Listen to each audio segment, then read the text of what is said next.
Bienvenue sur la pharmacie en vidéo. Cette vidéo a été réalisée par Vie Nguyen, co-auteur de la formation e-learning Contraception au quotidien de la théorie à la pratique officinale, publiée actuellement sur le Moniteur des pharmacies. Aujourd'hui, je te propose un quiz clinique pour tester en profondeur ta compréhension du mode d'action et de la fenêtre d'efficacité de la contraception d'urgence hormonale. On va voir ensemble si tu maîtrises vraiment la suppression du pic de LH, le décalage de l'ovulation, la durée de vie des spermatozoïdes et surtout les conséquences pratiques au comptoir pour conseiller correctement une patiente. Première question. Quel est le mode d'action principal du lévonorgestrel dans le cadre d'une contraception d'urgence?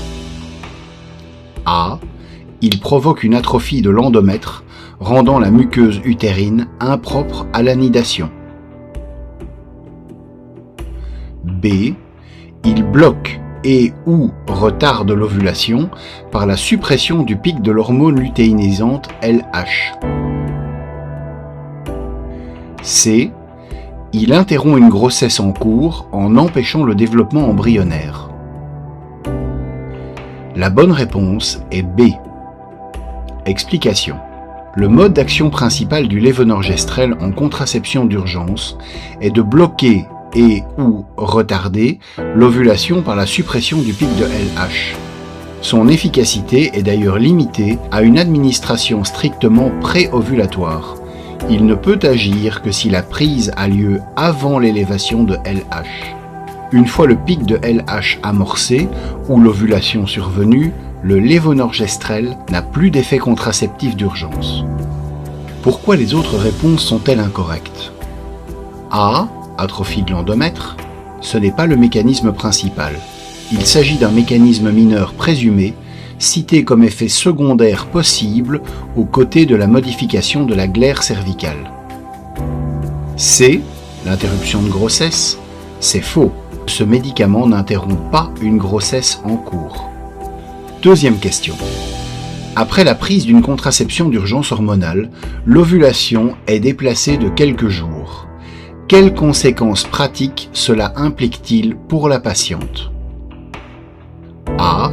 La patiente est protégée pour le reste du cycle et n'a pas besoin de contraception supplémentaire. B. La patiente doit utiliser une contraception complémentaire après la prise de la CU, car l'ovulation déplacée peut encore coïncider avec des spermatozoïdes viables lors de rapports ultérieurs. C.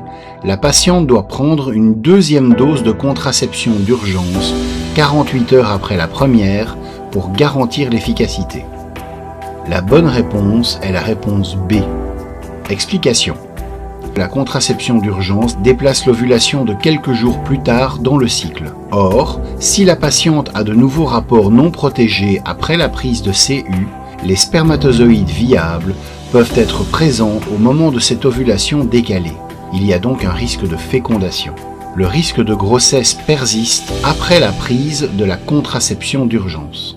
Pour rappel, la vie des spermatozoïdes est de 3 à 5 jours dans les voies génitales. Pourquoi les autres réponses sont-elles incorrectes? A.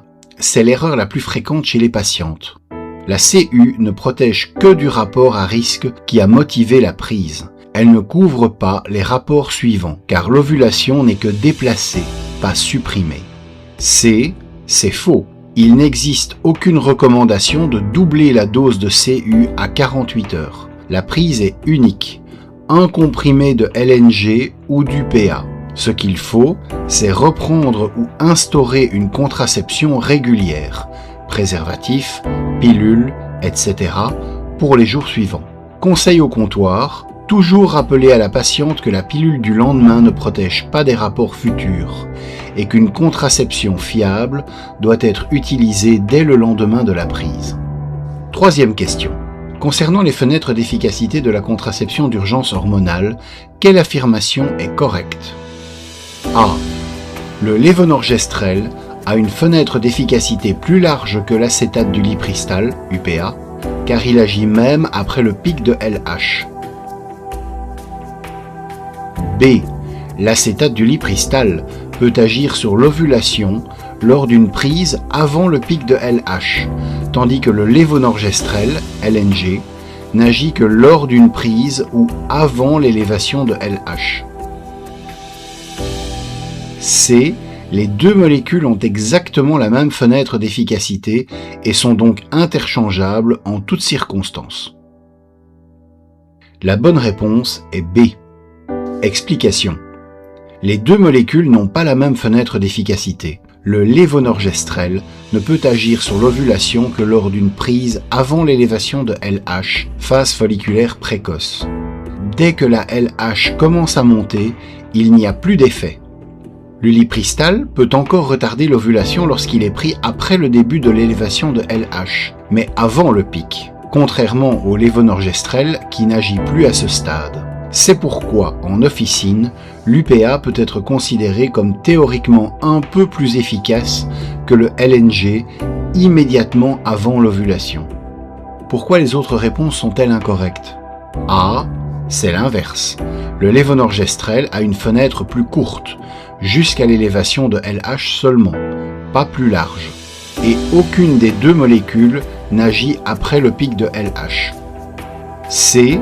C'est faux.